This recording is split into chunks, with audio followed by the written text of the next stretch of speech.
little bit of yelling. I'll become hoarse. Be able to read. What do you want to do? You don't want to. You don't. I don't want to yell, or I'll lose my voice and I won't be able to read. Oh, Miss Lee, you were talking.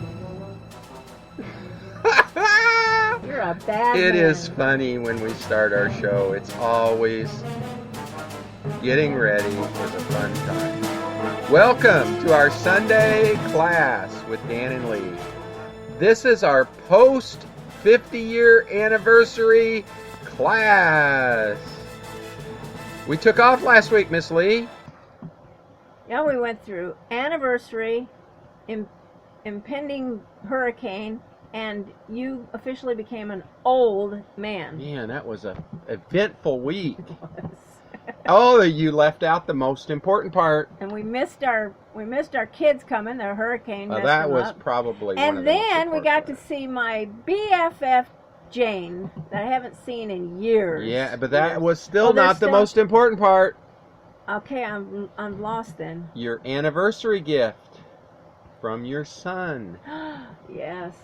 What an amazing thing. You're so funny. You don't want anybody to know about this book. It's like, I don't want anybody to read this.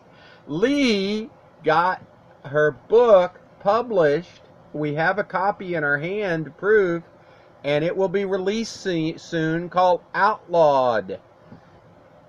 And I wrote it about 6 years ago. Well, But it took me about 20 years thinking about it. And the reason I'm weird about it is because I wanted to write a book, but I didn't actually think anybody would ever want to read it. It's a story I wanted to tell because of my love for my standard poodles.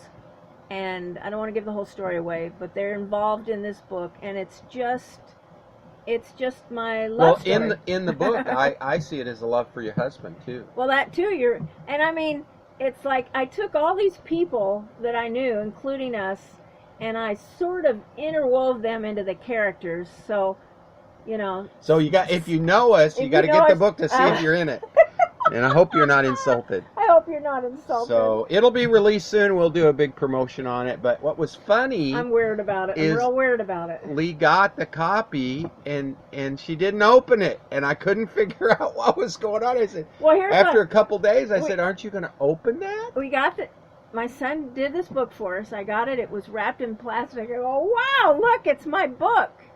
And then I thought, but if I take the plastic off of it, it's really a book. Now, this is what you call an obsessive compulsive phobe and so, that reads and consumes but doesn't produce any words. It came to reality. She was now a producer. I was in shock. She was.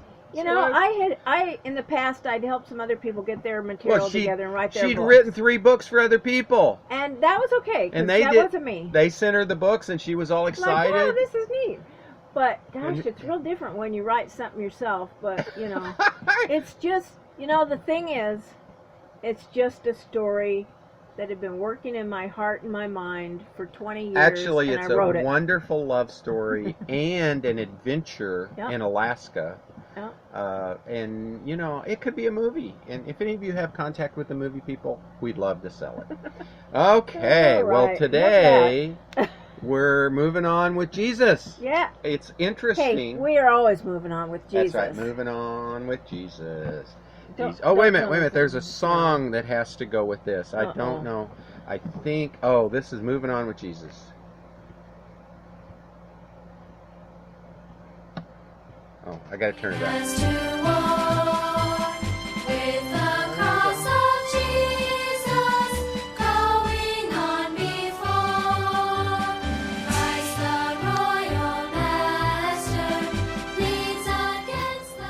Onward, Christian soldiers. That has been the theme of our lives, you could say. Where modern man is onward, peaceful people. Here's the thing I think about, since we're old now. Well, you're officially old. I'm almost officially old. But, people our age, they can't wait to retire so they can go do stuff that they've always dreamed of doing. Mm-hmm. But we've already done so much stuff. We've done the stuff we've we had dreamed such of a full doing. life. We just did it. And people have a hard time understanding why we don't want to go hither and thither all the Just time. vacation. It's like, well, you know, I mean, we're still busy. It's not Yeah. like we sit around and do nothing. We have a lot to do. But we've done so much. And so in much our of it 50 is years even, together. it's coming back, in the sense that's what we saw this week in our anniversary of the work we did came back. And Facebook was a wonderful place to see that, people saying thank you for this and thank you for that. Yeah, it and was. You'd had a big impact on our lives, and da-da-da. That was our purpose. And as a Christian soldier, being on the tip of the spear, constantly pushing into the secular culture to destroy the speculations brought up against the knowledge of God. And the thing that's wonderful is that still, like, even in our little neighborhood that we're in, we didn't go around saying, you know, we're wearing 10-foot crosses so that people know we're Christians. But by what we do, how we speak to people, how we treat them, all these things. Dan was given the name because he's out in real Well, there's a FaceTime whole with lot everybody. of Dans in our park. There's a lot of Dans, and so each they all Dan have has a different nicknames. name. And Dan was given the name Christian Dan. And when people introduce What was him, that called? Christian Dan. Oh, I see. You stuttered. I know. Oh, sorry. And they'll introduce him. Yeah, this is Christian Dan. And it's like, so, you know, we're still... We actually still just doing had what a we new do. neighbor moved in next door, and the neighbor next door to her had told her, so I heard about you. And I said, well, I hope it's good. I didn't know. You never But know then what you hear, later, right? she told Lee that, Yeah, she said. because Lee asked her, are you a Christian? And, yeah, I know you are too. And, you know, it's like the Because word the neighbor, spread. she says, I'm so excited to be living between two Christian families. She's a single young woman just starting a new job, and she said, I'm so excited to have Christian neighbors And here. that's why when you're salt and light, it spreads throughout the neighborhood. And that's our goal Yeah, that in the is our civil goal. society, to spread our sphere of influence. And we work very hard at our neighborhood in spreading our sphere of influence. That's a jurisdiction we have. We don't control the next door neighbors, but we can impact them. And we've had horrible neighbors. Yeah, we have had some And we've in the had past. some good ones. And living in an RV, you get shifting quite a lot. They're in and out a lot more frequently. And what we than- always pray for is people to stick around that are good. Yeah, And it's hard to have that happen. it is. So, we are moving onward. the as life Christian of Christ in soldiers. stereo, we're back to it. And this is the focus of the one and the many. Very important concept in philosophy that is the foundation in the Trinity, which we see in all creation. That God creates trees. Which is the real tree, the palm tree or the oak tree? They're so different. Yeah, real different. Both are one, trees, but there are many kinds. And everything within nature is that way. Well, that's kind of what that's what our little Sunday class is about. We have the one, which is the second Adam, and we're going to hear about that today. That's Christ, okay? And then we have the many, which we have another little video that shows up below, and it's the Bible Project that goes through different broader You're themes. talking about in our newsletter. In our newsletter, because we focus on the one, which is Christ and his life on earth and in eternity and in eternity past. It's who is Christ, the second person of the Trinity, and that's who we focus on. And that's what we are to focus on, to be witnesses for him. But to understand him, you've got to understand the whole story. Why he had to go die on a cross. Why he couldn't just come and take a sword and win. And the reason is because of the heart of man. The dealing with the heart of man is much easier than winning a war. But it is a war. It's an onward Christian soldier war. So we start reading today. Where? We're talking about the Son of Man must be killed is our little partial. And this is brother. the key, that he had to die. And he's beginning to explain to the disciples that he has to die. And they weren't expecting that. They were expecting a conquering warrior with a sword in his hand. Well, that's the Different thing, that kinds of soldiers. he's portrayed as the lamb and the lion. That's right. And they were wanting the lion there to come. They wanted the lion, which fight, then take over the is country. the civil government, Right. not the lamb, who is the sacrificial government. Okay. Okay, so we're going to be reading, our verses are Matthew 16, 21 through 28, Mark 8, 31 through 9. Oh, I'm sorry, I read that wrong. Mark 8, 31 through 9, 1. And then Luke 9, 22 through 27. Now, those are the verses, because this is Life of Christ Hysteria, just to remind you, we aren't reading through Matthew, Mark, and Luke, and John. We're reading through this book called Life of Christ Hysteria that kind of a guy actually took and he cut up the Bible, the Gospels, Matthew, Mark, Luke, and John, and put them together and spent his whole life putting it all together as one story. And that's what we're trying to emphasize here. The one and the many. The Bible is the many. Jesus is the one. From that time, Jesus began to disclose to his disciples that he must journey to Jerusalem, saying that the Son of Man must suffer many things and be rejected by the elders and chief priests and scribes, and he must be killed, and on the third day rise again. Stop and right he was here. saying this plainly. He said it plainly, but this was not in the beginning. He didn't walk up to his disciples back 3 years ago and said, come follow me, because I'm going to suffer. It's going to be terrible. I'm going to die. Because they wouldn't have understood Nobody's anything. going to like me. They're all going to cast me out. He didn't say that. See, he wasn't negative, but he had to do this horrible thing, which was be a sacrifice. So now he's got his disciples to the point they trust him even if they don't understand everything. And read that again, because it is so full. The Son of Man must suffer now, many Son of Man, things. here's what's very interesting. He doesn't say the Christ. Well, he doesn't even say the Messiah either. He says the Son of Son Man. of He Man. said he was the Messiah, but what is this word, Son of Man? What does that mean? You're asking me theologically what it means? Yeah. Well, he's the son of Adam. That's right. Direct descendant of Adam. Adam was the first Adam. Jesus is the second Adam. Adam came to live forever, and he died. Jesus came to die, but he will live forever.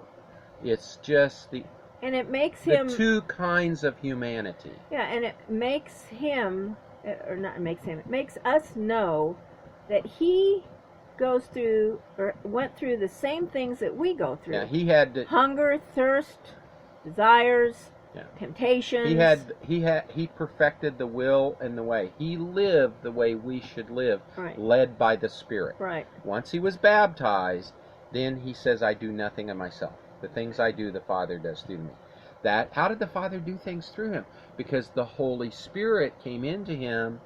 That's when John the Baptist anointed baptized him. and He the was dove already came God, down. but united to lead him and in a unique way that wasn't happening before he was baptized. And you see that in the baptism when all three were together. Jesus right. was physically there, Yeah. God was speaking, That's and right. the dove came down. Yeah, and that's a very important point, because many people try to deny the Trinity, and it's modalism. Sometimes God is this, sometimes God is this, sometimes...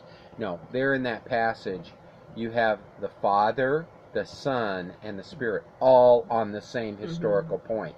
You see them all. The dove, you see God speaking from heaven, and the Son is right there. Okay, so did you want me to finish reading? And he'll be rejected by the elders and chief priests now, and this scribes. is what we went over last week, how that the synagogue and the temple, the religious people, kind of like today, the church religious, the ceremonial religious, not the born-again believers in the Bible, the ceremonial religious, they reject the individual Jesus, truth-bearer, who is the Son of Man. Go on, next. And he must be killed, and on the third day rise again. This is a very important thing. Not only are they going to persecute him, they're going to kill him. But he comes back alive. Yeah, because there's a difference. He doesn't say, oh, and he's just going to go lay in the woods and lay down peacefully and die. Yeah, no, he fought. He must be killed. It's bloody. Bloody and gruesome. It's horrible. And that's the way reality is. And many times Christians want this utopian fantasy, and when they can't have it, they withdraw. Well, the Lord's going to come back. They withdraw from the tip of the spear activity to going and being salt and light and getting killed and getting emotional and getting attacked and getting all the things that happen when you're on the tip of the spear. They go hide and try to avoid the conflict. Well, the greatest faith in the New Testament was the centurion. Now this next part that I'm going to read... Is that the end of that? That's the end of that, okay. Yeah. This is not funny, but I can so picture this in my mind that it strikes me as it's just something that could happen, really. So Peter seized him face to face. He just went up and grabbed his face. He said, and he began to reprove him, saying, "Mercy on you, Lord! Mercy on you, Lord! This shall never happen to you." Because Peter is just, whoa! He'd be killed. Be killed. See, that's all Peter heard. See, that's where I find. Yeah, he worded on the third day rise again. He didn't hear that. Oh no, he's going to be killed. This can't happen. See, because resurrection, that didn't happen. That's not a normal activity. Yeah, right. And that's why when you give people instruction to do anything in a real life thing, many times you have to just keep saying it and pointing and seeing it, because they get stuck back here on a word. I do that a lot. And Peter... Dan will tell me that we're doing something, he'll say, this, and I'm going with the word like, I can't figure out what he's talking about. Because Leo gets stuck, and that's true, she does that, but everybody does it. It's a human thing, okay? The mind, if you don't clearly understand the word somebody is saying, you'll be thinking, and you're going on talking. My friend Dave does it really a lot. He talks, and he doesn't realize people are stuck. And because they don't understand the word. Because they're thinking about a word they may not understand. They may be meditating on it more deeply. Well, it really grabs them. And I've seen you do that too. And I'm talking about something, and you'll go, "Wait a minute, I lost you back here." Yeah, I was thinking. Oh, okay. See, I've learned to ask. Because I know it happens to me too. Yeah. And I'll say, wait a minute. I'm back here and you're going on, so come back, and she'll get frustrated. Everybody gets frustrated. Yeah, because sometimes you're way ahead. Don't you understand? Like, wait a minute, I already said that. Yeah. And that's the nature. That's what's going on. And Peter's stuck killed. That's all he hears. It's like red in his eyes. And he grabs Jesus and he gets in his face and shakes him. And what's he do? He says, "Mercy on you, Lord. This shall never happen to you." But he, meaning and Jesus. And he thinks he's doing a good thing. Oh, he does. He wants and his heart is to do a good thing. Yeah, he loves the Lord. He's he loves not a what bad he's done. person. He's a Savior, and he doesn't want him to die. It's more important to stay alive than to die. Yeah. You know, He doesn't understand the significance. So let's go on and see what how does Jesus respond to this guy that is sincere, wanting to do the right thing, trying to protect his leader? What does Jesus say to him? Okay, but he, meaning Jesus, turning about and looking at his disciples, rebuked Peter, saying, "Wow! Get behind me, Satan!" Wow! That's big. See, here's a lesson. "Oh, you're stupid. Get out of here." He said, "Get behind me, Satan." Here's the lesson. Whoa. Sometimes the people that can hinder you the most are the closest. Yeah. Peter was very close to Jesus. Oh, yeah. He was one of the inner three. Yeah. Later, Jesus is going to say, "You're going to see me in my glory." But the thing is, he now is Satan. Yeah. Satan has used him to oppose. And I've seen that in my life. Actually, men do that. Actually, Adam did that. The person he loved the most, his wife,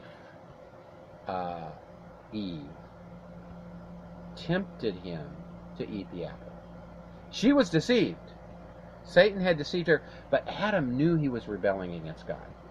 And he chose to do wrong anyway. And it caused the fall of the whole world. And it's the reason Jesus had to come die.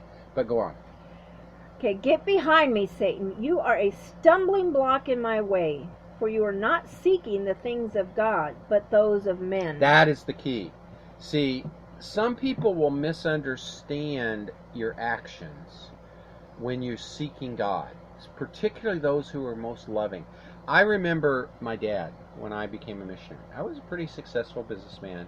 I went to my boss, he fired me. My dad was very upset because you blew this job. What'd you do this for? Now, my dad was a Christian, and he loved the Lord. But you don't get too fanatical with this stuff. Yeah. You don't talk about religion and politics in public.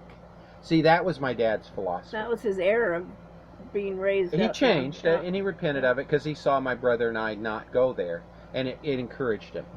But the thing is, he really opposed me when I told him I was going to be a faith missionary the rest of my life, and I was going to be totally dependent on the donations of others and just serve the Lord.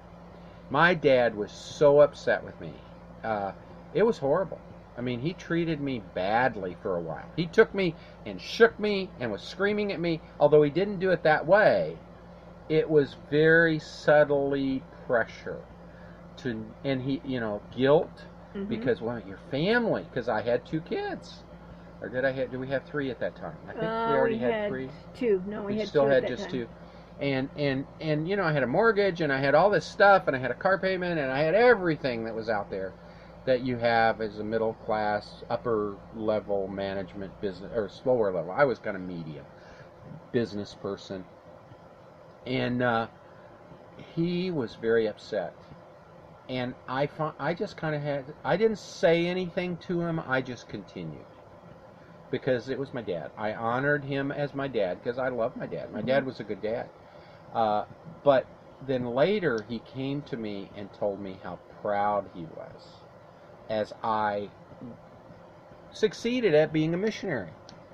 And that's the key. You can't explain it sometimes, but you've got to realize Satan uses those who are very close to you to oppose you from seeking the kingdom first.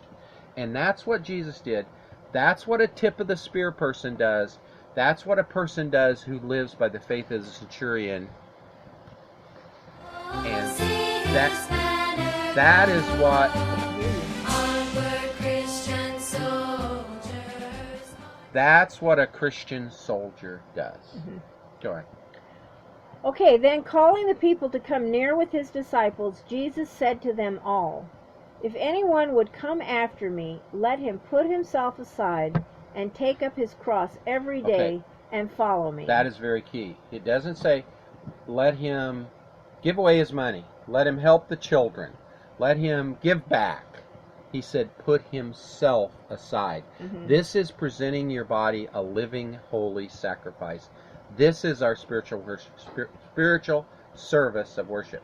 Jesus here is saying you have to be a sacrifice every day. Yeah, take up his cross every day and follow me. The cross is the sacrifice. And see, that's what you're doing. That's Romans chapter 12, verses 1 and 2. That's why we emphasize that so much. Jesus here is pointing at this cross, is what he's got to go through, okay?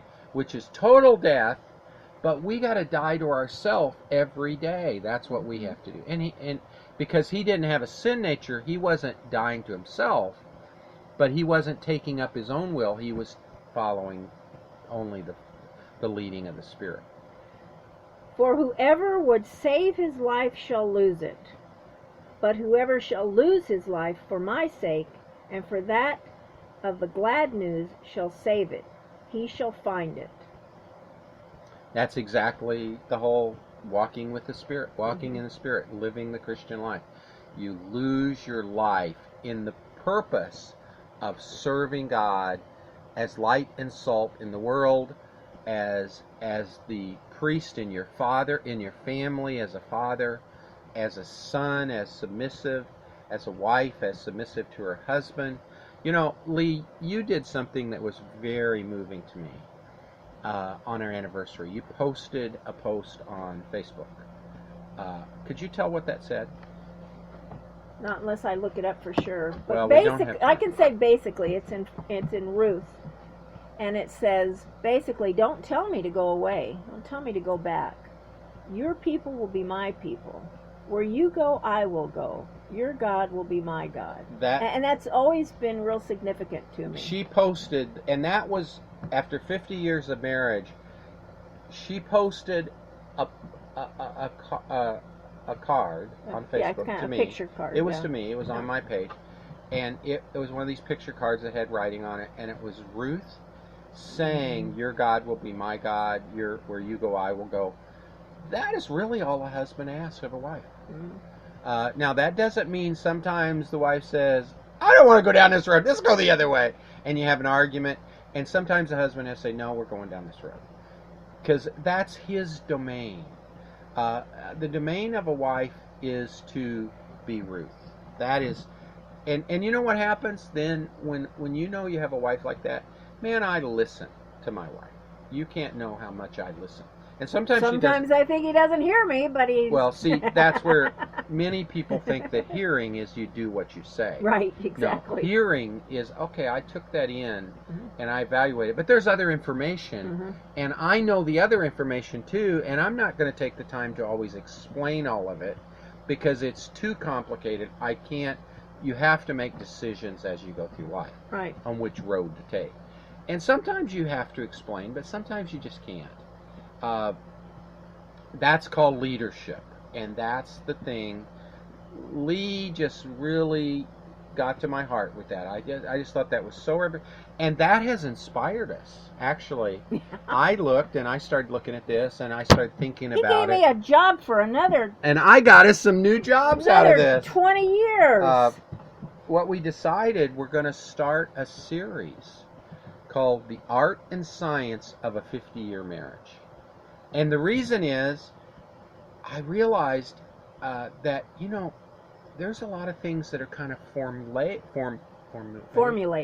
Formulated, that's not the word I'm looking for. Formulas? No. I don't know. There's some basic teachings. Principles. Yeah, that you have to follow to stay in a 50-year marriage. Like the basic teaching, the father's the head of the house. It's a kingdom. It's not a democracy, it's a kingdom. And I've always said that, and Lee's always agreed with that. But sometimes you don't like the way the king goes, and sometimes I don't even like the way the king goes. I end up making stupid errors. And in the long run, it all works together for the good. But that's where we're going to give in this series, kind of stories about how we got through all the pains of throwing chickens against the wall and being broke. This is a funny story. We were talking about No, we're not talking about that. And I know, but it's having funny. our ministry destroyed 3 times by the civil government, and how being deserted by your brethren as you go forward, and having people steal stuff right out of your house that you're ministering to. All of these things that are just very practical will be in little lessons in the art and science of a 50-year marriage. And it will be on a webpage, and you can go see the beginning of it. It's on www.patreon, is it Patreon? Patreon/Dan and Lee Rodden. Why don't you spell that for them? It's Patreon/Dan and Lee Rodden. Backward slash. And your www's got to go in there.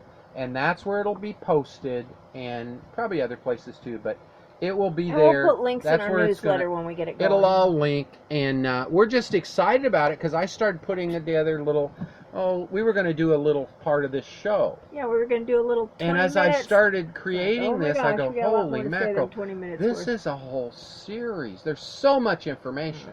We can't do a 10-minute show about this. We can't do an hour we're going to do a show. series. Yeah. So if you want to sign up for that, you don't have to. You just go to that Patreon page. Okay, do we want to finish reading And now? excuse me, I think I burped in there. You hiccup. Yeah. He hiccups when he gets excited. Okay. Blah, blah, blah, blah, blah. I forgot where we left off. Man prophet. Did I read that? I don't know. Just read it again. All right. For what is a man profited if he gains the whole world but destroys himself or loses his soul? Or what exchange shall a man give for his soul? Yeah, and see, Jesus put these things in business terms, and most people don't realize. Agrarian and business. We've been bought with a price. Yeah. We are not our own. He is our certificate of debt. And here he says, read it again, that's so important. What is a man profited if he gains the whole world but destroys himself or loses his soul? See, your soul is something, a profit that is bought. And Jesus did. He purchased it. Yeah. And he has the right to it. And we have the right to say, no, I don't want Jesus. That's called free will. And the result is we can do that forever. And it's not pretty. Not pretty. Let's And then finish he this says, real quick what because we only exchange? got 45 seconds. Okay. Oh, For man. whoever is ashamed of me and my words in this adulterous and sinful generation, of him will also the Son of Man be ashamed, when he shall come in his glory and that of his Father and the holy angels. For the Son of Man is going to come in the glory of his Father with his angels, and then will he render to everyone according to his deeds. And he said to them, Verily I say to you, there are some standing here who shall not at all taste of death, till they have seen the Son of Man coming in his kingdom, the kingdom of God having come in power. So he started with, I'm going to die, and then he says, but I'm going to come back in power. my glory. Yep. And so and how you get through that period, you die to yourself. It's a simple thing. I'm going to come back. I'm going to resurrect. Then I'm going to come. I'm going to die. I'm going to resurrect. Then I'm going to come back. And how do you get through this period from the death and resurrection till the return? By dying to yourself.